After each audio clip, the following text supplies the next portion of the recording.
Hello students, you are most welcome in Oxford Malwa Academy, and today we are going to understand some question answer of this chapter, The Laburnum Top, Ted Hughes, written by Ted Hughes के मतलब कि Ted Hughes के द्वारा लिखा गया है ये। आज हम लोग इसके क्वेश्चन आंसर करेंगे। सबसे पहले फाइंड आउट के अंतर्गत हम देखते हैं first question, what laburnum is called in your language, कि आपकी भाषा में लबूर्नम किसको बुलाया जाता है, ये क्या है जो लबूर्नम बुलाया जाता है आपकी भाषा में। तो आंसर है यहाँ पर हमारा इन आवर लैंग्वेज, हमारी भाषा में। फॉर एग्जांपल इन हिंदी, है ना, इसको हम लोग इरेक्टेड बोलते हैं वैसे तो।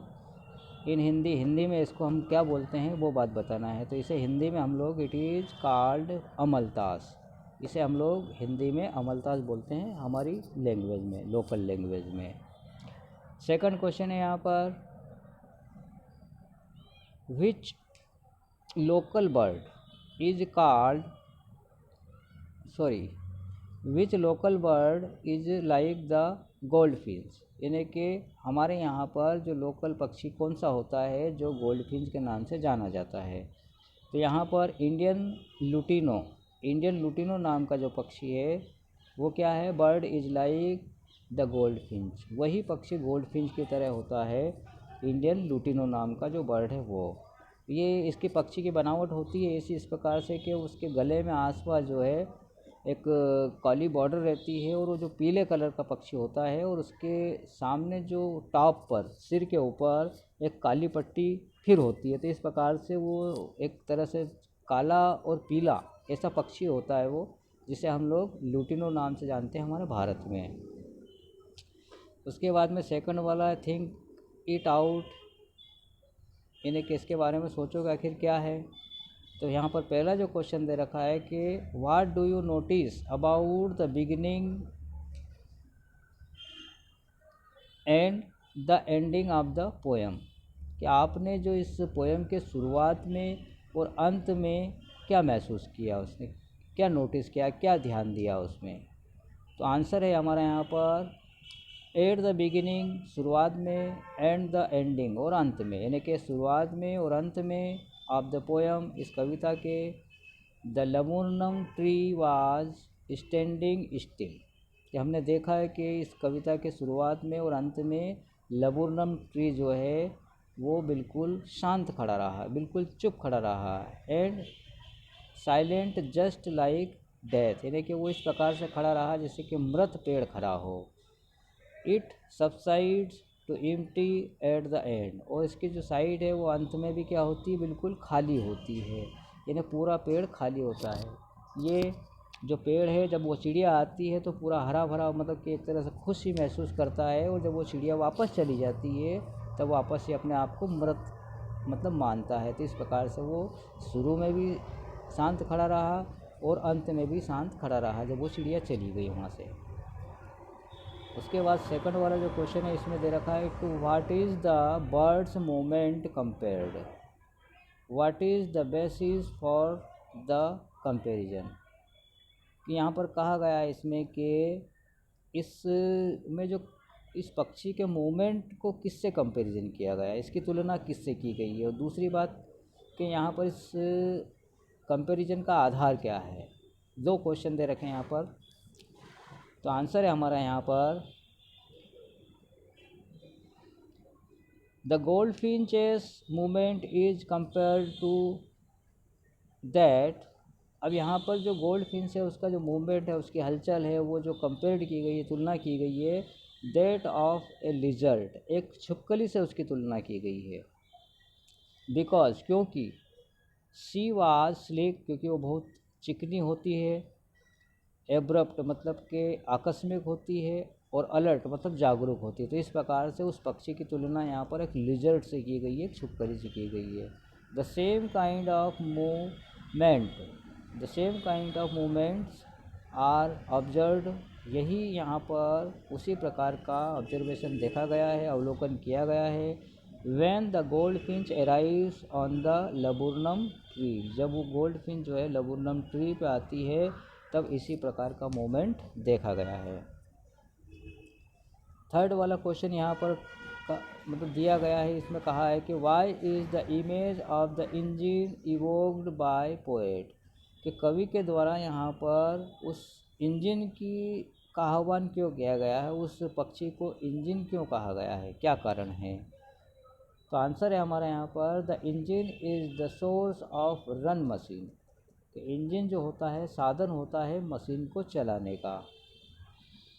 The bird is compared to the engine, और यहाँ पर उस पक्षी को की तुलना एक इंजन से की गई है। As she is feeder of her family, जो कि उसके परिवार का पालन पोषण करने वाला होता है। फीडर होता है मतलब खिलाने वाला होता है, तो इस प्रकार उसकी तुलना इंजन से की गई है।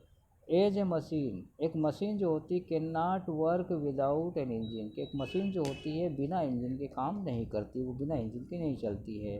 Her family can't last without her, और उसी प्रकार उसका परिवार भी उसके बिना आगे नहीं बढ़ सकता है और उसके बिना वो चल नहीं सकता है। तो इस प्रकार यहाँ पर उस पक्षी को एक इंजन से कंपेयर किया गया है, उससे तुलना की गई है।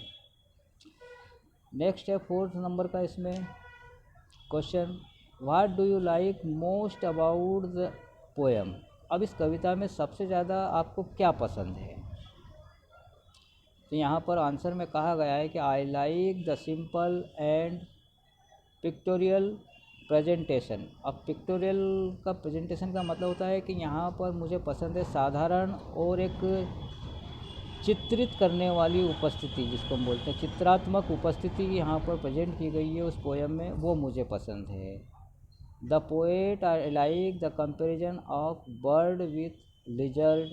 अब यहाँ पर जो पोएट को जो पसंद करता है वो क्या करता है कि वो उस पक्षी की तुलना जो उस लिजर्ड से की गई है वो पसंद करता है।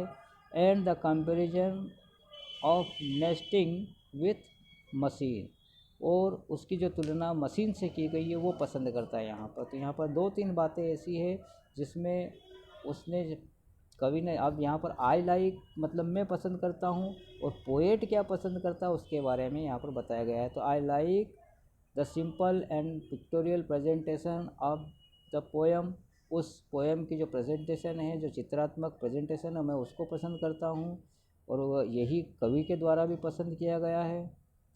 उसके बाद में कवि बोलता है कि I like the comparison of birds with lizard and, यहाँ पर कवि की ने जो तुलना की गई है उसकी, कवि जो पसंद करता है उसकी जो तुलना छिपकली से की गई है वो पसंद करता है।